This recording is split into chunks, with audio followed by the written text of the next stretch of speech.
The Techno-Optimist Manifesto by Marc Andreessen. It begins with 3 quotes. You live in a deranged age, more deranged than usual, because despite great scientific and technological advances, man has not the faintest idea of who he is or what he is doing. Walker Percy. Our species is 300,000 years old. For the first 290,000 years, we were foragers, subsisting in a way that's still observable among the Bushmen of the Kalahari and the Sentinelese of the Andaman Islands. Even after Homo sapiens embraced agriculture, progress was painfully slow. A person born in Sumer in 4000 BC would find the resources, work, and technology available in England at the time of the Norman Conquest or in the Aztec Empire at the time of Columbus quite familiar. Then, beginning in the 18th century, many people's standard of living skyrocketed. What brought about this dramatic improvement, and why? Marion Tuppy. There's a way to do it better. Find it. Thomas Edison. Part 1. Lies. We are being lied to. We are told that technology takes our jobs, reduces our wages, increases inequality, threatens our health, ruins the environment, degrades our society, corrupts our children, impairs our humanity, threatens our future, and is ever on the verge of ruining everything. We are told to be angry, bitter, and resentful about technology. We are told to be pessimistic. The myth of Prometheus in various updated forms like Frankenstein, Oppenheimer, and Terminator haunts our nightmares. We are told to denounce our birthright, our intelligence, our control over nature, our ability to build a better world. We are told to be miserable about the future. Part 2. Truth. Our civilization was built on technology. Our civilization is built on technology. Technology is the glory of human ambition and achievement, the spearhead of progress, and the realization of our potential. For hundreds of years, we properly glorified this, until recently. I am here to bring the good news. We can advance to a far superior way of living and of being. We have the tools, the systems, the ideas. We have the will. It is time, once again, to raise the technology flag. It is time to be techno-optimists. Part 3. Technology. Techno-optimists believe that societies, like sharks, grow or die. We believe growth is progress, leading to vitality, expansion of life, increasing knowledge, higher well-being. We agree with Paul Collier when he says economic growth is not a cure-all, but lack of growth is a kill-all. We believe everything good is downstream of growth. We believe not growing is stagnation, which leads to zero-sum thinking, internal fighting, degradation, collapse, and ultimately death. There are only 3 sources of growth: population growth, natural resource utilization, and technology. Developed societies are depopulating all over the world, across cultures. The total human population may already be shrinking. Natural resource utilization has sharp limits, both real and political. So the only perpetual source of growth is technology. In fact, technology, new knowledge, new tools, what the Greeks called techne, has always been the main source of growth, and perhaps the only cause of growth, as technology made both population growth and natural resource utilization possible. We believe technology is a lever on the world, the way to make more with less.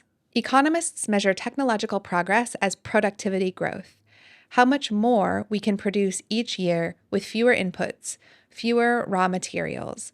Productivity growth, powered by technology, is the main driver of economic growth, wage growth, and the creation of new industries and new jobs, as people and capital are continuously freed to do more important, valuable things than in the past.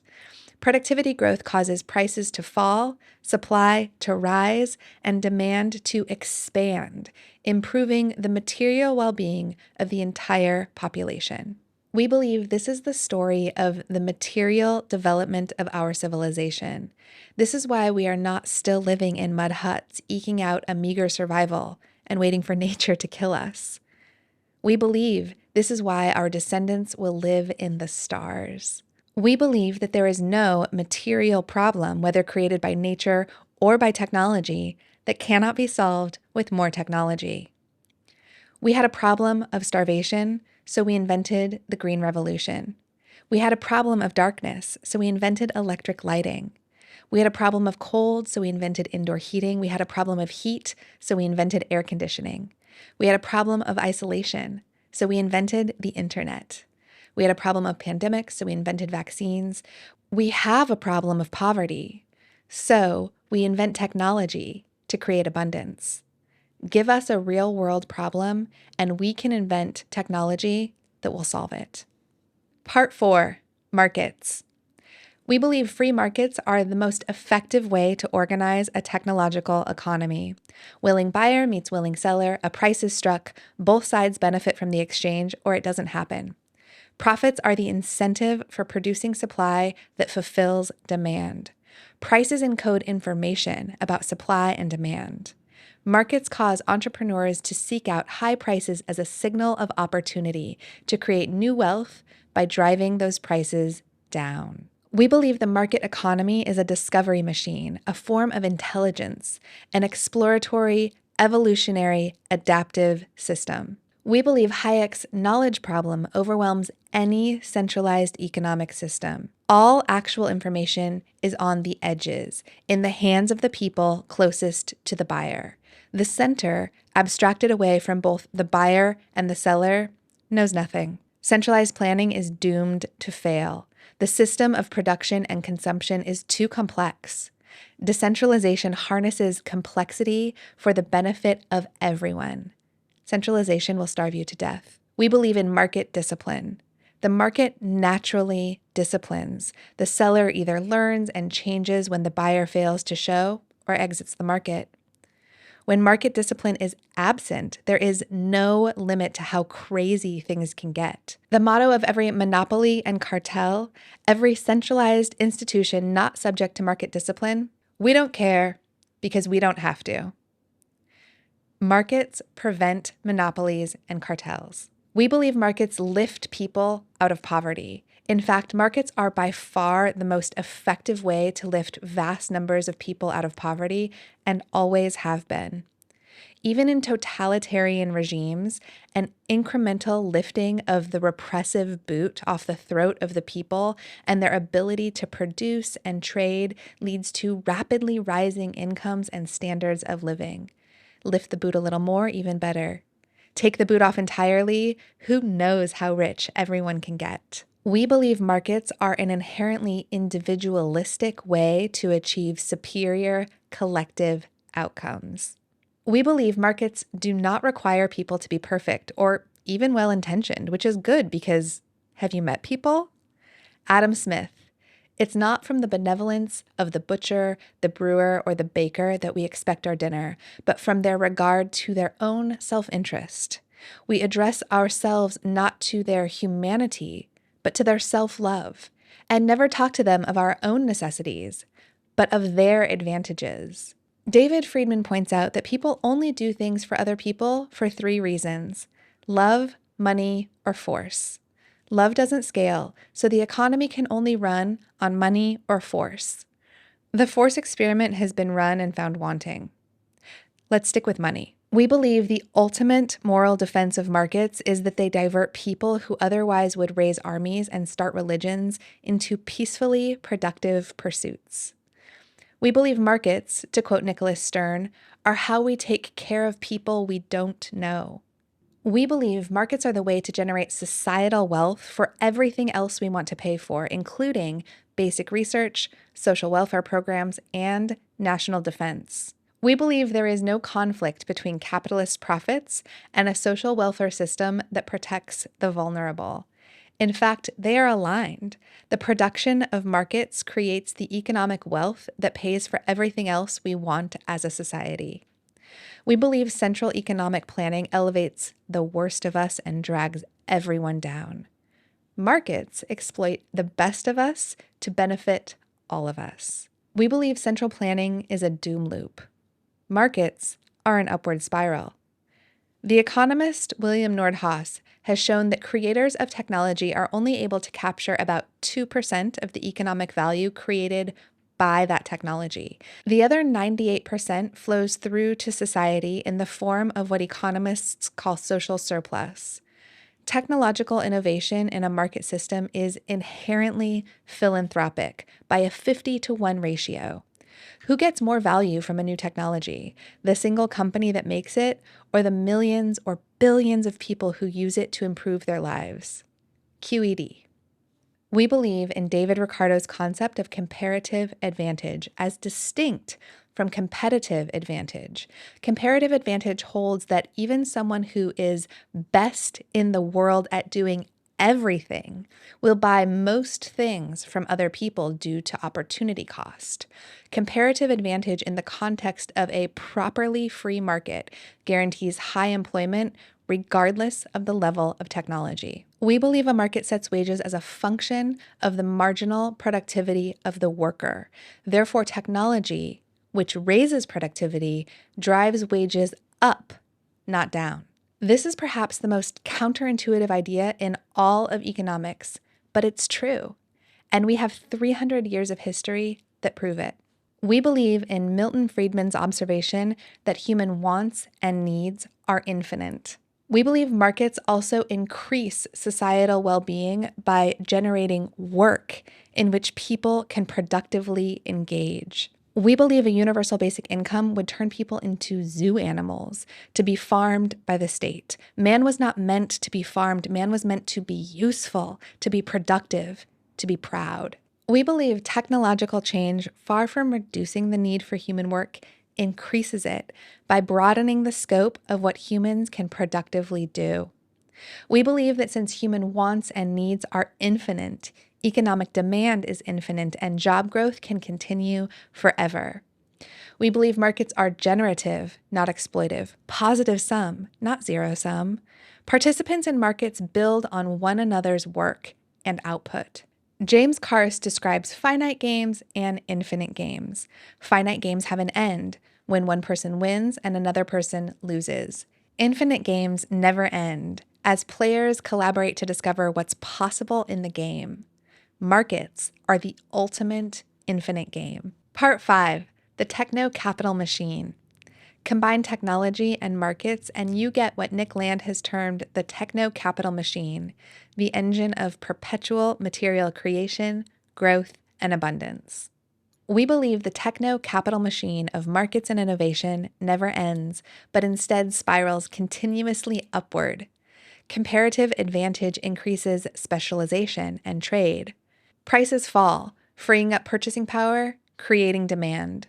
Falling prices benefit everyone who buys goods and services, which is to say, everyone. Human wants and needs are endless, and entrepreneurs continuously create new goods and services to satisfy those wants and needs, deploying unlimited numbers of people and machines in the process.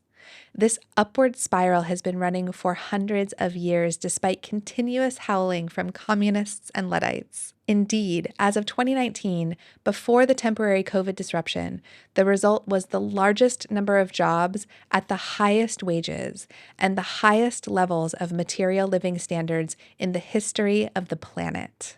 The Techno-Capital Machine makes natural selection work for us in the realm of ideas. The best and most productive ideas win and are combined and generate even better ideas. Those ideas materialize in the real world as technologically enabled goods and services that never would have emerged de novo. Ray Kurzweil defines his law of accelerating returns. Technological advances tend to feed on themselves, increasing the rate of further advance. We believe in accelerationism, the conscious and deliberate propulsion of technological development to ensure the fulfillment of the law of accelerating returns, to ensure the techno-capital upward spiral continues forever. We believe the techno-capital machine is not anti-human. In fact, it may be the most pro-human thing there is. It serves us. The techno-capital machine works for us. All the machines work for us. We believe the cornerstone resources of the techno-capital upward spiral are intelligence and energy, ideas, and the power to make them real. Part 6, Intelligence. We believe intelligence is the ultimate engine of progress. Intelligence makes everything better. Smart people and smart societies outperform less smart ones on virtually every metric we can measure. Intelligence is the birthright of humanity. We should expand it as fully and broadly as we possibly can. We believe intelligence is an upward spiral. First, as more smart people around the world are recruited into the techno-capital machine. Second, as people form symbiotic relationships with machines into new cybernetic systems such as companies and networks. Third, as artificial intelligence ramps up the capabilities of our machines and ourselves. We believe we are poised for an intelligence takeoff that will expand our capabilities to unimagined heights. We believe artificial intelligence is our alchemy, our philosopher's stone. We are literally making sand think. We believe artificial intelligence is best thought of as a universal problem solver, and we have a lot of problems to solve. We believe artificial intelligence can save lives if we let it. Medicine, among many other fields, is in the Stone Age compared to what we can achieve with joined human and machine intelligence working on new cures. There are scores of common causes of death that can be fixed with AI, from car crashes to pandemics to wartime friendly fire. We believe any deceleration of AI will cost lives. Deaths that were preventable by the AI that was prevented from existing is a form of murder. We believe in augmented intelligence just as much as we believe in artificial intelligence. Intelligent machines augment intelligent humans, driving a geometric expansion of what humans can do. We believe augmented intelligence drives marginal productivity, which drives wage growth, which drives demand, which drives the creation of new supply, with no upper bound. Part 7, Energy. Energy is life. We take it for granted, but without it, we have darkness, starvation, and pain. With it, we have light, safety, and warmth. We believe energy should be in an upward spiral. Energy is the foundational engine of our civilization.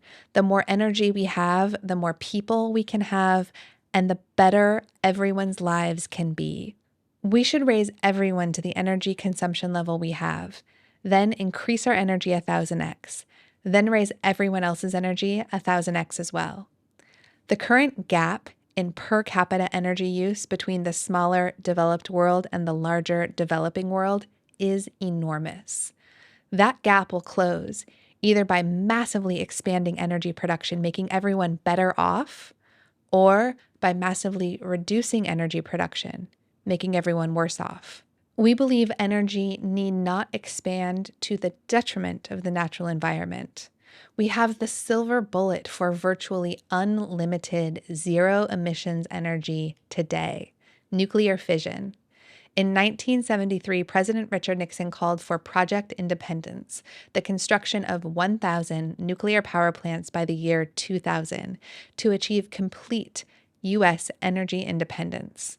Nixon was right. We didn't build the plants then, but we can now, anytime we decide we want to. Atomic Energy Commissioner Thomas Murray said in 1953, "For years, the splitting atom, packaged in weapons, has been our main shield against the barbarians. Now, in addition, it is a God-given instrument to do the constructive work of mankind." Murray was right too. We believe a second energy silver bullet is coming. Nuclear fusion. We should build that as well. The same bad ideas that effectively outlawed fission are going to try to outlaw fusion. We should not let them. We believe there is no inherent conflict between the techno-capital machine and the natural environment. Per capita U.S. carbon emissions are lower now than they were 100 years ago, even without nuclear power.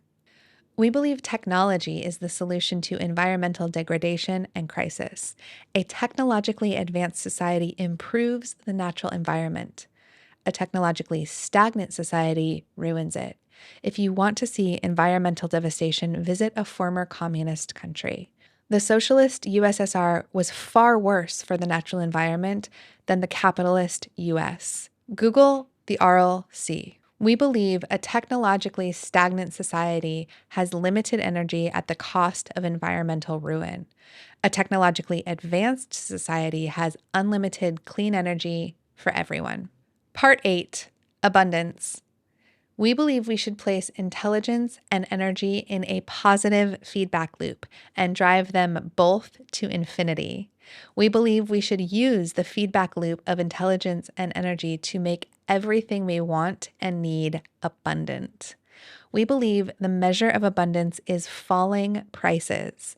Every time a price falls, the universe of people who buy it get a raise in buying power, which is the same as a raise in income. If a lot of goods and services drop in price, the result is an upward explosion of buying power, real income, and quality of life. We believe that if we make both intelligence and energy too cheap to meter, the ultimate result will be that all physical goods become as cheap as pencils.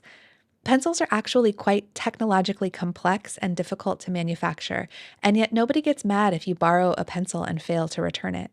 We should make the same true of all physical goods. We believe we should push to drop prices across the economy through the application of technology until as many prices are effectively zero as possible, driving income levels and quality of life into the stratosphere.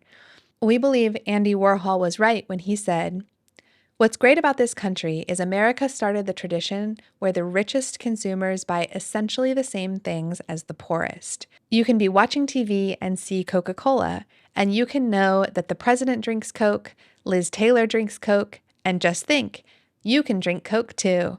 A Coke is a Coke, and no amount of money can get you a better Coke than the one the bum on the corner is drinking. All the Cokes are the same, and all the Cokes are good." Same for the browser, the smartphone, the chatbot. We believe that technology ultimately drives the world to what Buckminster Fuller called ephemeralization, what economists call dematerialization. Fuller: technology lets you do more and more with less and less until eventually you can do everything with nothing. We believe technological progress therefore leads to material abundance for everyone. We believe the ultimate payoff from technological abundance can be a massive expansion in what Julian Simon called the ultimate resource: people. We believe, as Simon did, that people are the ultimate resource. With more people come more creativity, more new ideas, and more technological progress. We believe material abundance, therefore, ultimately means more people, a lot more people, which in turn leads to more abundance. We believe our planet is dramatically underpopulated compared to the population we could have with abundant intelligence, energy, and material goods. We believe the global population can quite easily expand to 50 billion people or more, and then far beyond that as we ultimately settle other planets. We believe that out of all these people will come scientists, technologists, artists, and visionaries beyond our wildest dreams. We believe the ultimate mission of technology is to advance life, both on Earth and in the stars. Part 9. Not utopia, but close enough. However, we are not utopians. We are adherents to what Thomas Sowell calls the constrained vision. We believe the constrained vision, contra the unconstrained vision of utopia, communism, and expertise, means taking people as they are, testing ideas empirically, and liberating people to make their own choices. We believe in not utopia, but also not apocalypse. We believe change only happens on the margin, but a lot of change across a very large margin can lead to big outcomes. While not utopian, we believe in what Brad DeLong terms slouching toward utopia, doing the best fallen humanity can do, making things better as we go. Part 10. Becoming technological supermen. We believe that advancing technology is one of the most virtuous things that we can do. We believe in deliberately and systematically transforming ourselves into the kind of people who can advance technology. We believe this certainly means technical education, but it also means going hands-on, gaining practical skills, working within and leading teams, aspiring to build something greater than oneself, aspiring to work with others to build something greater as a group. We believe the natural human drive to make things, to gain territory, to explore the unknown can be channeled productively into building technology. We believe that while the physical frontier, at least here on Earth, is closed, the technological frontier is wide open. We believe in exploring and claiming the technological frontier. We believe in the romance of technology, of industry, the eros of the train, the car, the electric light, the skyscraper, and the microchip, the neural network, the rocket, the split atom. We believe in adventure. Undertaking the hero's journey, rebelling against the status quo, mapping uncharted territory, conquering dragons, and bringing home the spoils for our community. To paraphrase a manifesto of a different time and place, beauty exists only in struggle. There is no masterpiece that has not an aggressive character. Technology must be a violent assault on the forces of the unknown, to force them to bow before man. We believe that we are, have been, and always will be the masters of technology, not mastered by technology. Victim mentality is a curse in every domain of life, including our relationship with technology, both unnecessary and self-defeating. We are not victims, we are conquerors. We believe in nature, but we also believe in overcoming nature. We are not primitives cowering in fear of the lightning bolt. We are the apex predator. The lightning works for us. We believe in greatness. We admire the great technologists and industrialists who came before us, and we aspire to make them proud of us today. And we believe in humanity, individually and collectively. Part 11, Technological Values.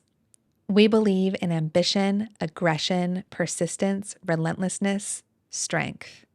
We believe in merit and achievement. We believe in bravery, in courage. We believe in pride, competence, and self-respect when earned. We believe in free thought, free speech, and free inquiry. We believe in the actual scientific method and enlightenment values of free discourse and challenging the authority of experts. We believe, as Richard Feynman said, science is the belief in the ignorance of experts.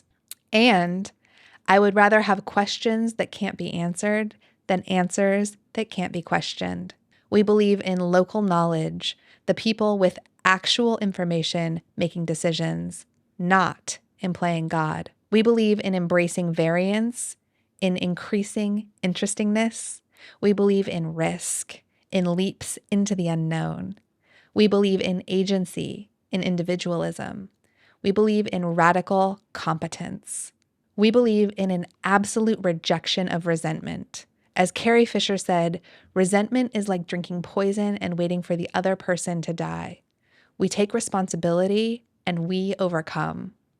We believe in competition because we believe in evolution. We believe in evolution because we believe in life.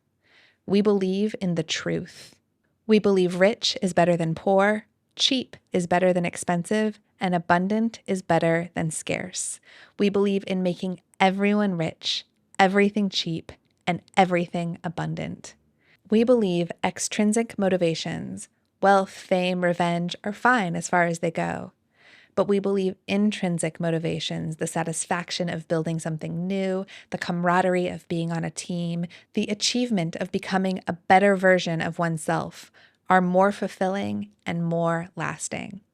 We believe in what the Greeks called eudaimonia through aret, flourishing through excellence.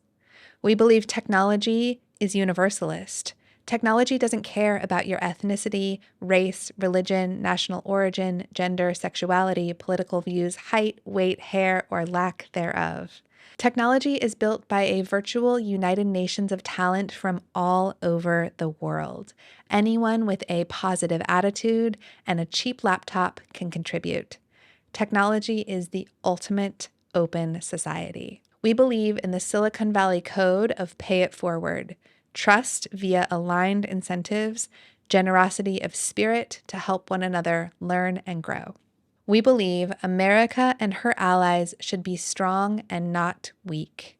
We believe national strength of liberal democracies flows from economic strength, financial power, cultural strength, soft power, and military strength, hard power. Economic, cultural, and military strength flow from technological strength. A technologically strong America is a force for good in a dangerous world. Technologically strong liberal democracies safeguard liberty and peace. Technologically weak liberal democracies lose to their autocratic rivals, making everyone worse off. We believe technology makes greatness more possible and more likely. We believe in fulfilling our potential, becoming fully human for ourselves, our communities, and our society. Part 12, the meaning of life. Techno-Optimism is a material philosophy, not a political philosophy. We are not necessarily left-wing, although some of us are. We are not necessarily right-wing, although some of us are. We are materially focused for a reason, to open the aperture on how we may choose to live amid material abundance. A common critique of technology is that it removes choice from our lives as machines make decisions for us. This is undoubtedly true, yet more than offset by the freedom to create our lives that flows from the material abundance created by our use of machines. Material abundance from markets and technology opens the space for religion, for politics, and for choices of how to live, socially and individually. We believe technology is liberatory of human potential, liberatory of the human soul, the human spirit, expanding what it can mean to be free, to be fulfilled, to be alive. We believe technology opens the space of what it can mean to be human. Part 13. The enemy. We have enemies. Our enemies are not bad people, but rather bad ideas. Our present society has been subjected to a mass demoralization campaign for 6 decades against technology and against life, under varying names like existential risk, sustainability, ESG, sustainable development goals, social responsibility, stakeholder capitalism, precautionary principle, trust and safety, tech ethics, risk management, degrowth, the limits of growth. This demoralization campaign is based on bad ideas of the past, zombie ideas, many derived from communism, disastrous then and now, that have refused to die. Our enemy is stagnation. Our enemy is anti-merit, anti-ambition, anti-striving, anti-achievement, anti-greatness. Our enemy is statism, authoritarianism, collectivism, central planning, socialism. Our enemy is bureaucracy, vetocracy, gerontocracy, blind deference to tradition. Our enemy is corruption, regulatory capture, monopolies, cartels. Our enemy is institutions that in their youth were vital and energetic and truth-seeking, but are now compromised and corroded and collapsing, blocking progress in increasingly desperate bids for continued relevance, frantically trying to justify their ongoing funding despite spiraling dysfunction and escalating ineptness. Our enemy is the ivory tower, the know-it-all credentialed expert worldview, indulging in abstract theories, luxury beliefs, social engineering, disconnected from the real world, delusional, unelected, and unaccountable, playing God with everyone else's lives with total insulation from the consequences. Our enemy is speech control and thought control, the increasing use in plain sight of George Orwell's 1984 as an instruction manual. Our enemy is Thomas Sowell's unconstrained vision, Alexander Kojèv's universal and homogeneous state, Thomas More's Utopia. Our enemy is the precautionary principle, which would have prevented virtually all progress since man first harnessed fire. The precautionary principle was invented to prevent the large-scale deployment of civilian nuclear power, perhaps the most catastrophic mistake in Western society in my lifetime. The precautionary principle continues to inflict enormous, unnecessary suffering on our world today. It is deeply immoral, and we must jettison it with extreme prejudice.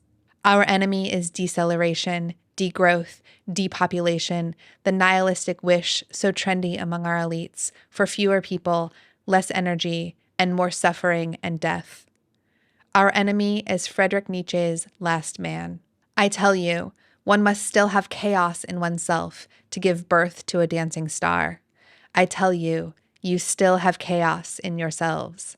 Alas, there comes a time when man will no longer give birth to any star. Alas, there comes the time of the most despicable man who can no longer despise himself. What is love? What is creation? What is longing? What is a star? So asks the last man, and blinks. The earth has become small, and on it hops the last man who makes everything small. His species is ineradicable as the flea. The last man lives longest. One still works, for work is a pastime, but one is careful lest the pastime should hurt one. One no longer becomes poor or rich. Both are too burdensome. No shepherd and one herd. Everyone wants the same. Everyone is the same. He who feels differently goes voluntarily into the madhouse. Formerly, all the world was insane, say the subtlest of them, and they blink. They are clever and know all that has happened, so there is no end to their derision. We have discovered happiness, say the last men, and they blink. Our enemy is that. We aspire to be not that. We will explain to people captured by these zombie ideas that their fears are unwarranted and the future is bright. We believe these captured people are suffering from resentiment, a witch's brew of resentment, bitterness, and rage that is causing them to hold mistaken values, values that are damaging to both themselves and the people they care about. We believe we must help them find their way out of their self-imposed labyrinth of pain. We invite everyone to join us in Techno-Optimism. The water is warm. Become our allies in the pursuit of technology, abundance, and life. Part 14, the future. Where did we come from?